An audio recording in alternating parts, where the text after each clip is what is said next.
Record. Welcome everyone to Roundabout Books and our virtual author event tonight with Jennifer Hanlon Wilde. My name is Julie and I'm the events manager at Roundabout. If you haven't been into the store lately or seen our events calendar, please make sure to check that out on our website or on our Facebook. We have events almost every Thursday night, sometimes on Tuesdays as well. And we have so many great events like this one coming up over the summer. We are looking at having in-person events closer to September. So we will be so happy to see everyone's smiling faces in the store once again. We have missed everyone. And I just want to remind everybody that the store is open every day 10 to 5. If you are unable to come into the store to pick up a book, we have Red Bench Pickup and we still have our owl delivery. So I am very excited for this event tonight. I have a connection to the author through her publisher, Hooligan Press, and her book is also really special because it's part of a series that the Multnomah County Library has been kind of working on. So I'm just going to give a little bit of background on that and on Jennifer, and then we're going to have a little conversation about her book. So since 2015, Multnomah County Library has called for submissions every fall through the Library Writers Project. The project gives local authors the opportunity to see their manuscripts published as ebooks through the library. This means that members of Multnomah County Library can check out the submissions via wonderful services like Libby or Overdrive. By the way, you also are able to get library cards for other libraries in certain situations. So you can always check out the Multnomah County Library for those options. Hooligan Press and Multnomah County Library became partners in 2018 to feature local Portland authors and to bring ebook-only works into print as a part of the annual collection. This is where Jennifer's title, Finding the Vein, comes in. This is a murder mystery that takes place at Heritage Camp, a summer camp for internationally adopted children in Oregon. It follows the story of teenage camper Isaac and detective Mikie O'Malley as they try to solve the case of a murdered camp counselor. The two narrators show us two very different ways to solve a case. There's the official way, the way of a detective, and then there's the not so official way in which Isaac's super smart camp friend Hal hacks into a few databases. As Isaac and Mikie start to get answers, more questions are unearthed and they begin to realize that at Heritage Camp, murder is just the tip of the iceberg. So here's a little bit of information about Jennifer. Jennifer lives and writes in Oregon. She is a nurse practitioner and teacher who thinks of her work as opening a kind of map to study the well-worn places where storytelling intersects with health.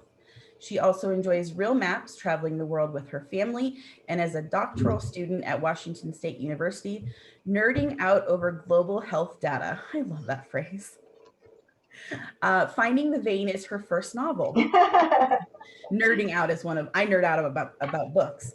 So Jennifer, thank you so much for being here tonight. I'm very excited, like I said, to talk about this book with you because of the connection to Hooligan, the connection with Multnomah County Library. So give us just a little bit of a backstory of, kind of when you started when did you start writing this book? I started writing this book while I was working as a camp counselor. Not a camp counselor, sorry, as a camp nurse at a camp that's somewhat similar to Heritage Camp. That's sort of when the idea came to me, and then I did the writing of the book during a 1-year sabbatical that I took, and that was in 2014 and 2015. My husband's job took us to Ottawa, Canada, and I don't have the ability to work in Canada.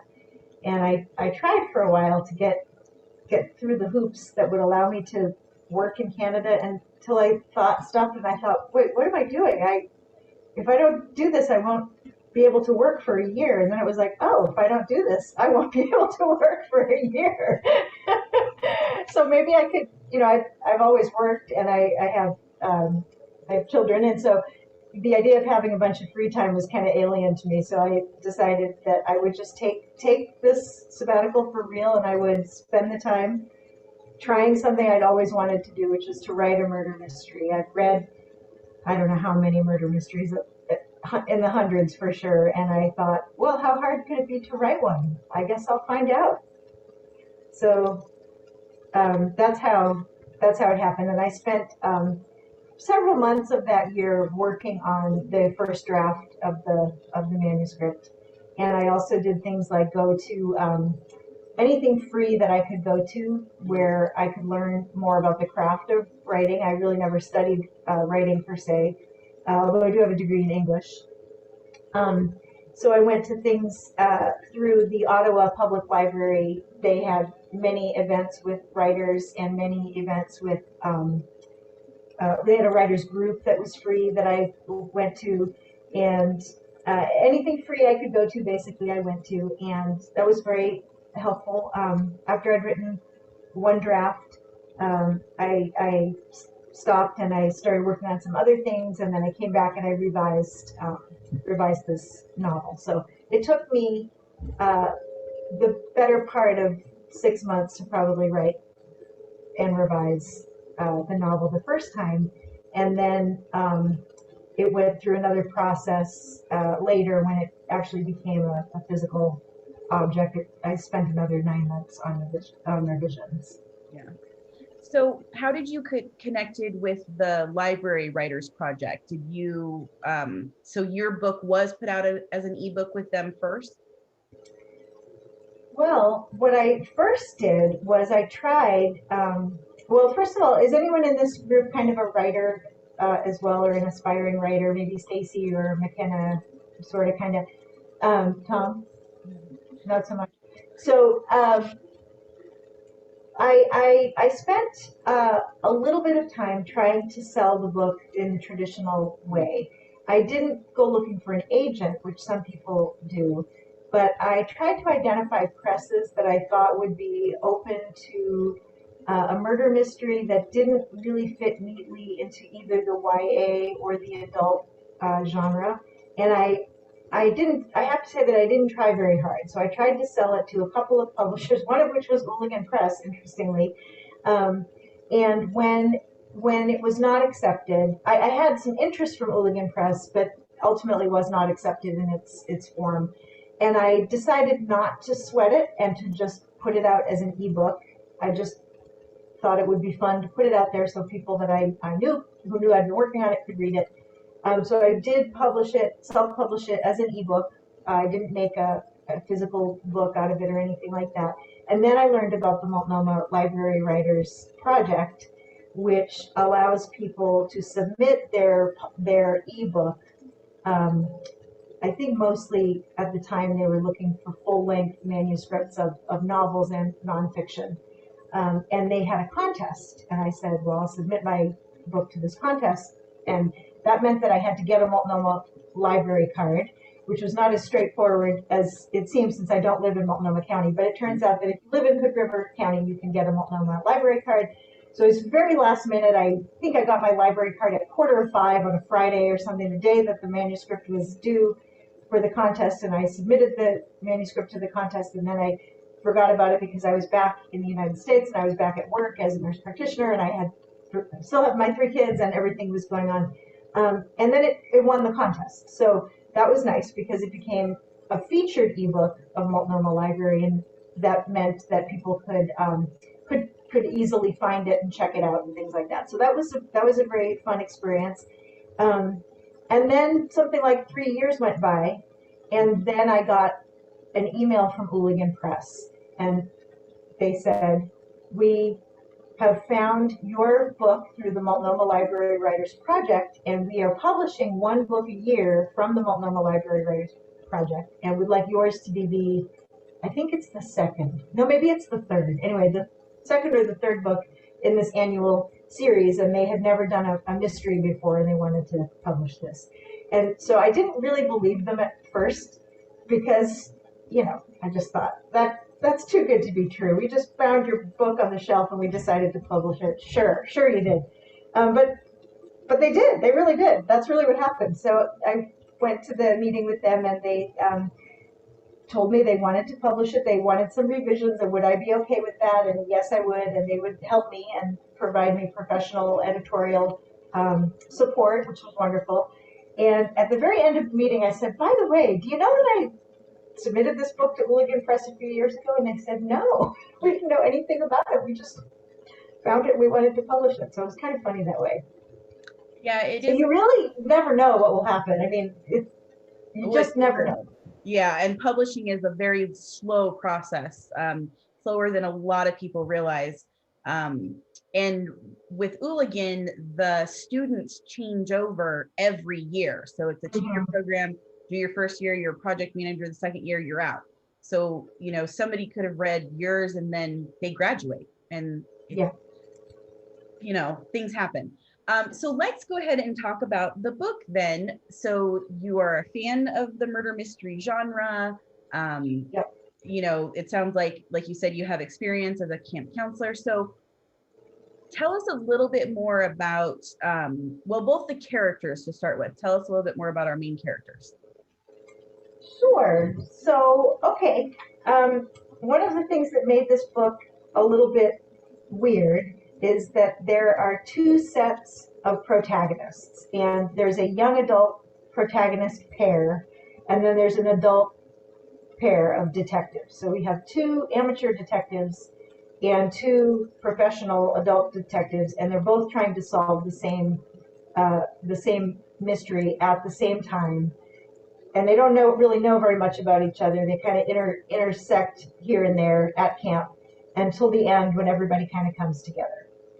So the young adult protagonists are a kid named Isaac, who's very shy, and he's a camper.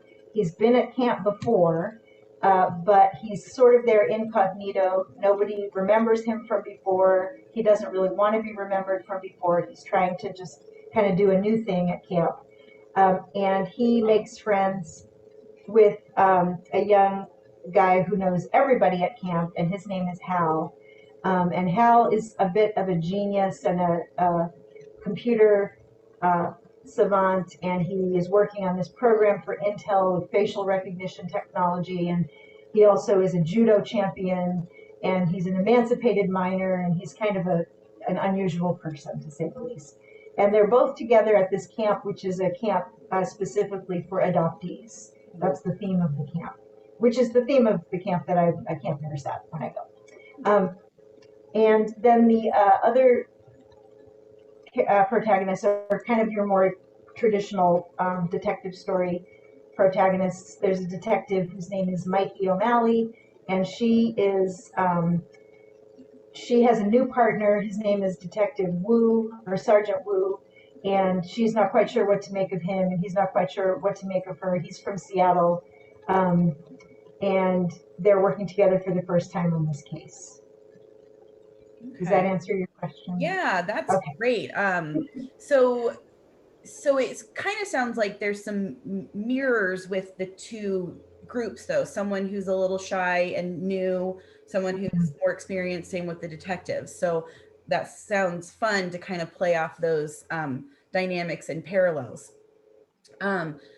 What else can you tell us about kind of the storyline without giving away any spoilers? Yeah. Okay, that's a very difficult ask, but I'll try.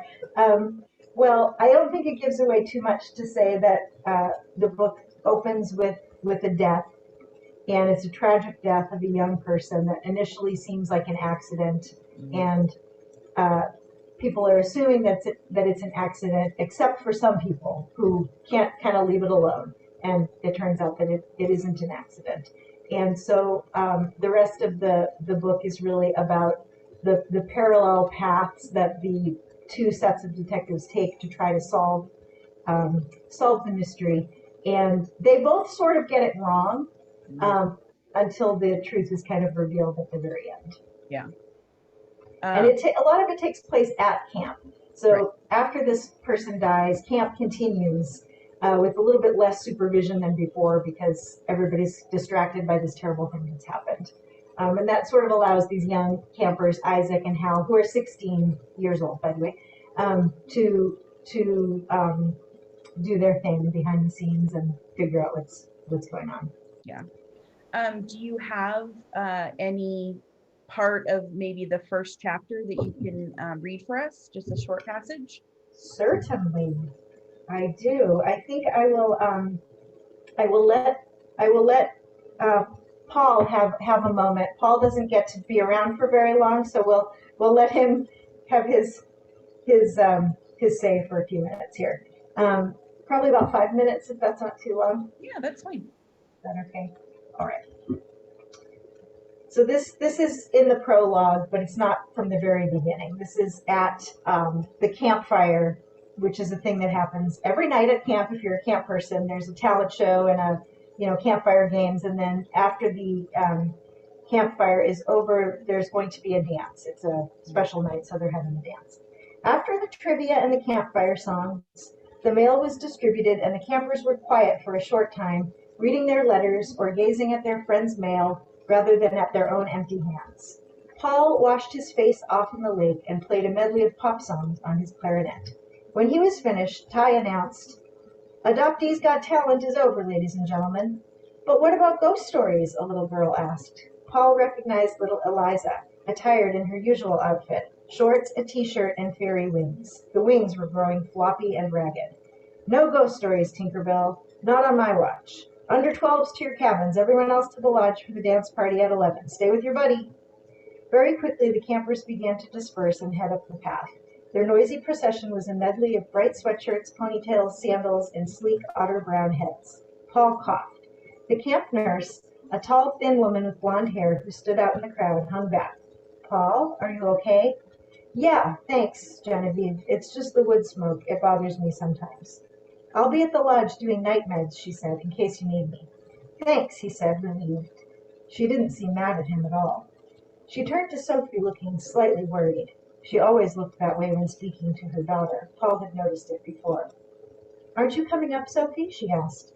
"I'll be there in a minute. Don't dilly-dally, sweetheart." "Mom." Genevieve looked reluctant to go, but a small voice from up the path called, "Nurse, we need some first aid here," and she hurried away, glancing back. Sophie rolled her eyes, they were green today, and smiled at Paul. Paul disassembled his clarinet and stowed it, snapping the case shut as the counselors in training doused the campfire and then chased each other up the path, hurling marshmallows and laughing. One grazed Paul's ear. He picked it up and fired it, popping it neatly off the back of Nathan's retreating head. Sophie stepped close to him as he stood up. "I like that song you played." She sang the melody quietly. She was off-key, and he suppressed a smile. "Miley Cyrus," he said, lightly stepping back. "Why do people like pop music?" She stepped closer again. "It helps them with their feelings, the ones they don't know how to say out loud." "Sophie, he should move away." He didn't. "Paul," she said, gently mocking. "No one is watching." She put her hand on the back of his neck and kissed him. To reach, she had to stand on tiptoe, which meant balancing on one leg while the other, the prosthetic one, rested on its toes slightly behind her. The position was awkward and canted her forward slightly, so that he thought she was falling and reached out to steady her, dropping his clarinet case. But she was not falling. She was used to the imbalance. When he reached for her, she reached back, and they were suddenly pressed together, which felt amazing, and was exactly what he had tried to avoid, even as the heat gathered in his stupid body that didn't care about the rules. There were several reasons why kissing her was not okay, but she started it, his body argued. Her mouth was soft, and her hair smelled like flowers along with smoke and burnt marshmallows. Then he heard a little noise in the woods. Was it a twig snapping, or just a bird? He squinted into the darkness and thought for a second he saw a green t-shirt moving through the trees. The CITs wore green.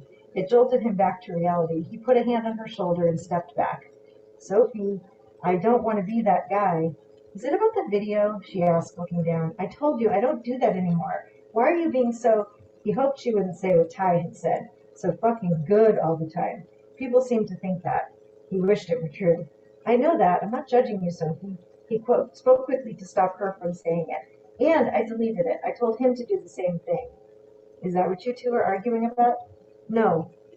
Look, it doesn't matter." He took another step back and tried to focus on the crunch of the pine needles, the scent of smoke in the air, anything but Sophie's puzzled and yearning expression. He told himself, probably for the 1,000th time, that he was doing the best thing. "I'm leaving my phone anyway when I go." "Seriously, you're still planning to go?" "Yeah, Sophie." He tried to say it gently. "I am." Now she was the one to step back. Her face turned hard and angry. It's so stupid. This was Tanya's idea, wasn't it? No, he said, frustrated. It's about me. Nobody else has to understand. Which was a good thing, he thought, since nobody did, apart from Tanya. But he didn't want to think about Tanya now either. Let's go up, okay? He said. I need my inhaler. He coughed again, feeling the slight wheeze from the smoke.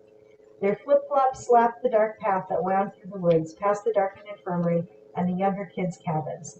As they approached the lodge, a huge log building, they moved apart. The air pulsed with the thump of the bass line as dance music emanated from the lodge. Suddenly, Paul wanted to dance with Sophie. It would be okay, just to dance. He didn't really want anyone else to put their arms around her, smell her flowery shampoo, feel her little breasts pressed against them. He wanted that off-kilter feeling as she moved into him. Just one last time. So I thought I would stop there, but I could keep going if you like. That was great. I'm Okay. literally picturing a camp I went to every summer and the bonfire and everything else. Perfect. So this is a kind of, not to put you on the spot question, but one I love to ask. Besides kind of your main characters, who is one of your favorite side characters? That's a really great question. You know, actually, I think Detective Wu is my favorite character. I'm not sure I really considered him to be a main character. He's a handful. He's kind of, he'll say things that other people wouldn't say. He he was the character where the editors were like, "Hey, I'm not sure you should keep this line in the book," and I was like, "No, because it's Wu. Like Wu would say that." So he was very fun to write. Believe it or not, I was never quite sure, especially on the rewrite. He was a character that became more prominent in the revised version. I was never quite sure what he was going to do. So he was a lot of fun to write. Yeah. And there's a CIT who's also a very sweet person, and he was fun to write too. His name is Nathan. So yeah. And you said the camp is for kids who have all been adopted. That's right. Is that similar to the camp that you were at, or is there some other? Oh, okay, so that's interesting. I had not heard of that kind of specific camp before. Well, there was a common, I don't know, phenomenon maybe the wrong word, but there was this feeling back when a lot of international adoptions were happening, especially from China and Korea, that kids needed to be in touch with their culture. And so there used to be a lot of culture camps that would take place in the summer. And they tended to be specific to a nationality. So, for example, I had friends who sent their kids to Chinese culture camp or Korean culture camp.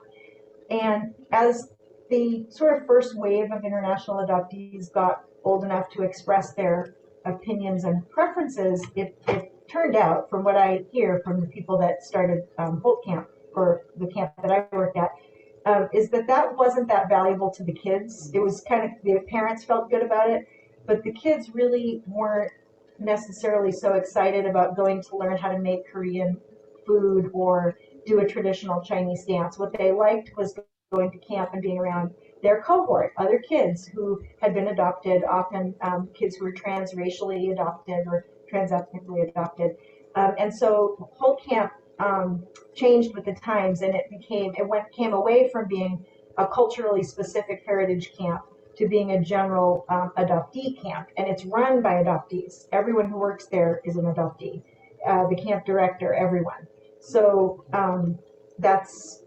it is a real thing. As far as I know, Holt is the only one that does it that way.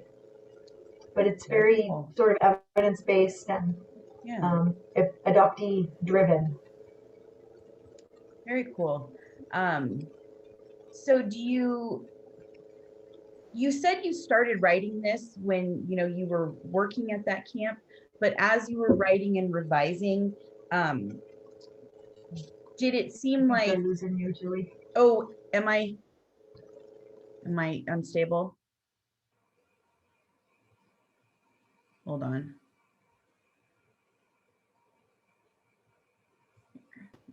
Or maybe it's me. Yeah, Maybe. Turning off my video for a minute. froze. Oh, okay. I can hear you, but I think you might still be frozen. Let's see. Okay, we'll get her back in a second. I'm right here. I just thought I might turn off the video for a minute and see if the connection was better that way. Yeah, that's perfect. That does happen sometimes. Okay. Did having the kids be, does being adopted maybe play into some of Isaac and Hal's, ways that they're interacting with the detectives?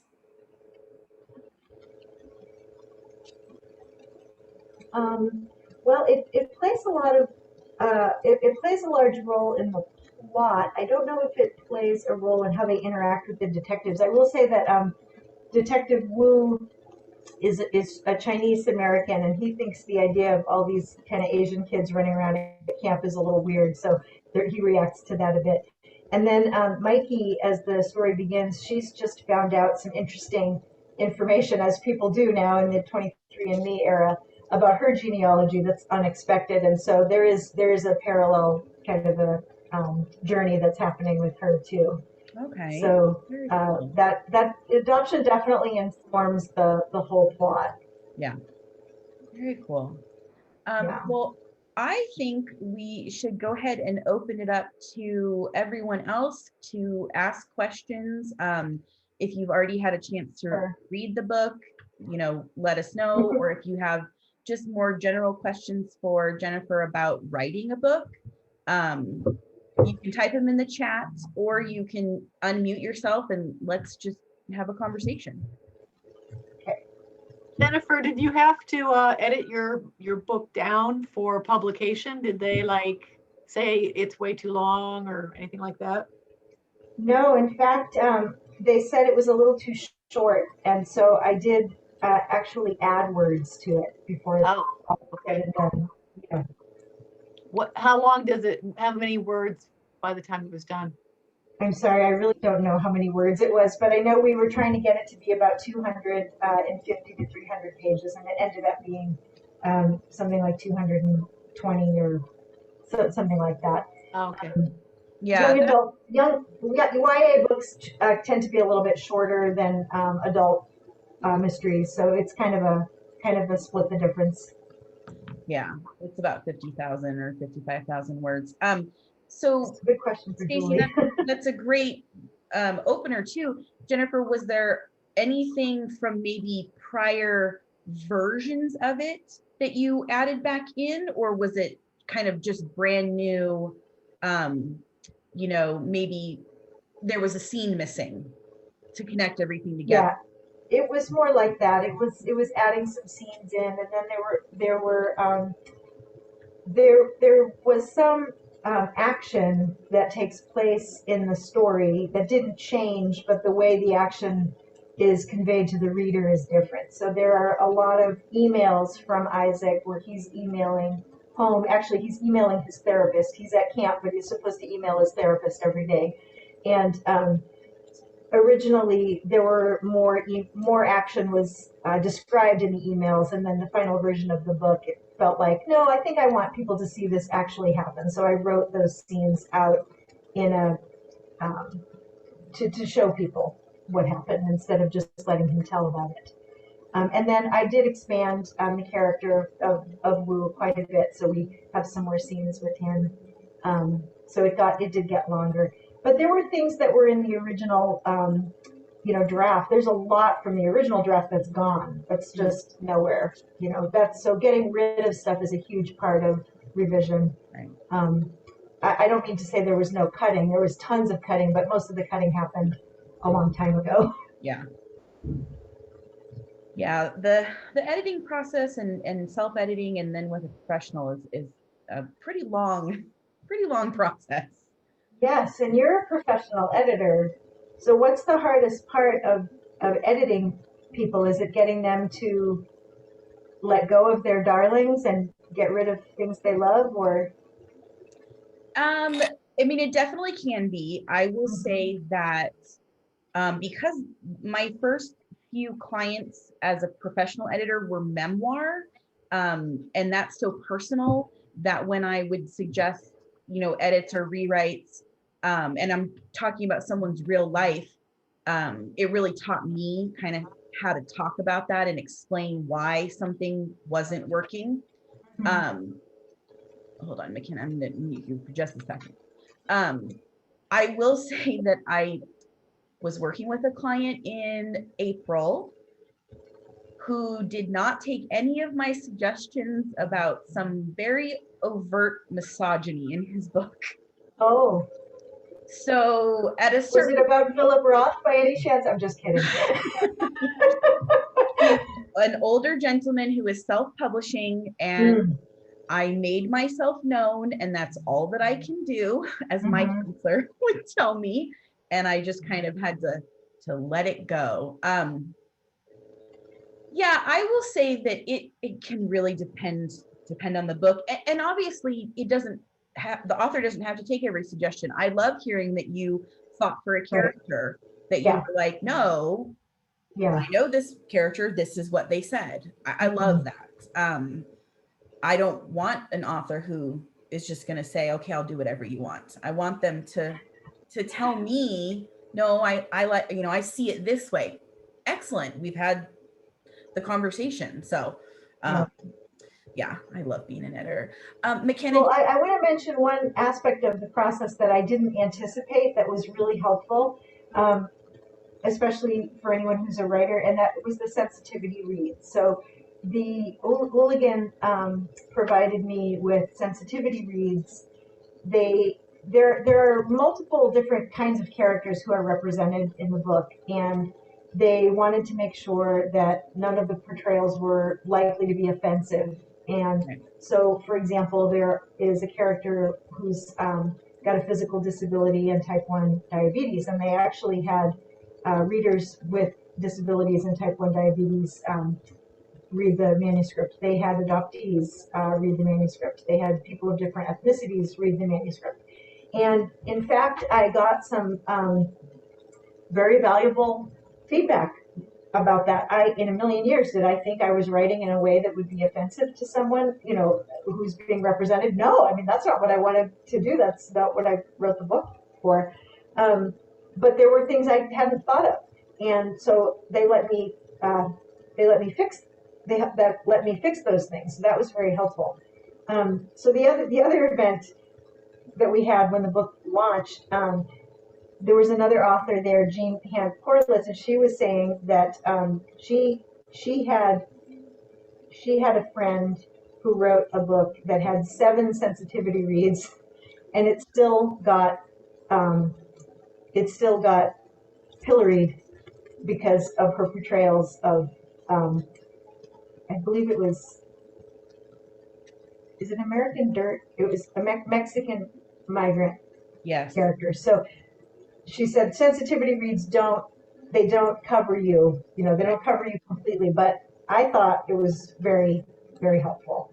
And I'm glad that I didn't embarrass myself, in this book by engaging in like cliched descriptions and things like that.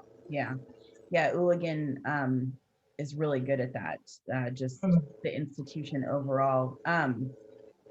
So McKenna, did you have a question, comment? I can unmute you. There you go. Yes, though I feel a little bad that it's not about the actual book, it's about the cover. That's and I was wondering if the cover was a picture of somewhere in Oregon, or is it just like a random forest lake? Did you have any, decision in that, or? I don't know. I don't know the answer. Cover design. I will tell you, the cover design was by a person named Des Hewson at Hooligan, and I did not pick. They gave me 3 covers, so. Julie can answer more about the process, but at Hooligan, the students are involved in every step of the production process. So I had a cover on my ebook, and they got rid of that cover, and they had 3 covers, and I don't think that my vote was the decisive vote, but I did vote for this cover. I really think it's quite beautiful. I only say that because it looks really familiar to like a lot of lakes that I would go to. Right. The When I was color younger. of that In water is amazing. It makes It me reminds think me a lot of like Devil's Lake, Mhm. though I could be entirely wrong. well, that would be the right part of the world for the Yeah, because novel, for sure. the water there is very blue. It's a very Mm. light, pretty blue. Mhm. Mhm. But yeah, that's all. That's a great question. So I will say one other thing about the cover, right? So I don't know, Stacey, if you've seen the cover, but this is what it looks like. So my only quibble with the cover was that there's no human element in the cover. And I said, wouldn't it be nice to have a little red kayak or something right about there? And they said, well, we'll consider that. We'll take it under consideration. And obviously they did not think that it needed a kayak, but I kind of wanted a kayak. But they do a lot of research about what sells, and what attracts people. And this cover is very much like a lot of mystery novel covers. And once they told me that, I started looking at covers more, and I totally agree. It looks, yeah. I mean, I think it's the cover of a bestseller. Like it's a great cover. It's a much better cover than it is a novel. But it's a pretty good novel, so you should read it anyway. So Jennifer, when's your next book, and is there a sequel? There is about 2/3 of a book that is not exactly a sequel, but features many of the same characters sitting on my hard drive. But I actually have a lot of papers to write between now and then because I'm a student. So I don't know when that will happen. I hope to get to it though. That sounds cool. It's hard to let the characters go. I really love them. Yeah. Tom, did you have any questions for Jennifer? I think maybe he froze. I'm not 100%, but I think Tom is actually joining us from the East Coast because I've seen him on some of our other events. So that's so cool. Well, speaking about covers, it's a very rigorous process with the design team. I was part of the cover design and vote for 7 Stitches and 3 Sides Water. And one of the issues with books that can be classified in kind of a YA or new adult, crossover genre, as well as adult mystery, is using people on the cover, especially if anyone's not white as a character. And so like it's good and bad. Like, you want to feature it to show representation, but you don't necessarily want it to be the only reason somebody picks up a book is because your main character is, BIPOC. I think they did a wonderful job. I can't speak to where the picture is from, but I'm going to guess that they definitely tweaked some coloring to get that lake to look that good. But I think that that's one of the things I actually know Des Hewson that Hooligan does really well is their design team. I've loved every cover that's come out recently. So yeah. And Hooligan books, they really they're great. I like them. And not all bookstores carry a bunch of things from Hooligan books, although I bet Roundabout does. Yes, we do. So ordering their books is always a good thing to do for the press and the authors. Yeah, absolutely. And if anyone wants to know, Hooligan is actually a not-for-profit. So they don't run they don't run off of the book sales. It's more about getting the book out into the world. And I appreciate that. So if there's any more questions from our audience, anything, Jennifer, you think I missed, or you would just kind of like to let us know about the book? you know, raise your hand, speak now or forever. Hold your peace. So I just want to thank everybody for being here tonight. You know, Thursday nights, it's almost the end of the week. You're a little bit tired, and Zoom is Zoom. But as I've said before, and I'll say it again, authors like Jennifer and attendees like all of you lovely people are the reason that Roundabout has stayed in business. We're at almost 5 years, and through this pandemic is the support of indie bookstores. So we really appreciate it. I know other indie bookstores appreciate everyone as well. If you haven't picked up the book yet and you want to support Roundabout, even if you're not in Bend, check out roundaboutbookshop.com. We will send the book to you. We love doing that. We'll ship to anywhere in the United States. So I think that might be it. Well, I just want to say thank you very much for having me, and shout out to Ooligan Press at Portland State, and to the people that made this book a reality. I really am grateful. Yes. Thanks everybody for coming. Excellent. Thank you so much, everyone. Have a wonderful weekend. Stay safe and continue reading. Yes, ma'am. Bye.